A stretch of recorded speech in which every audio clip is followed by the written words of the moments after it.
ज्यान जखम छ दिनभरि त्यत्रा मैसित बल्लसित लड्दिनु पर्ने साँझ क्याज तेल ल्याएको थिएँ मानवकटाबाट फेरि ल्याएको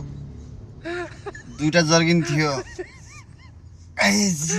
खाने बेला त त्यस्तो केही थाहा भएन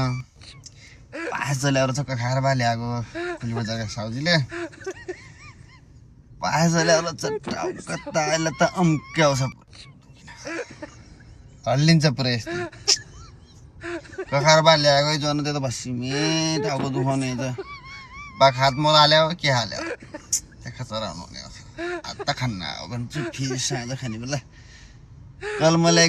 लाइन्छ साँझहरूले खाने यो खानेसित होइन रुन्दी आयो बोइलर एउटा चोक्टा आशाले राल काट्नु हुन्थ्यो पैसा आउँथ्यो एउटा बोतल त खङ्की त भने त थिएँ के हार्ने आज अहिले त किन खायौँ भन्ने आउँछ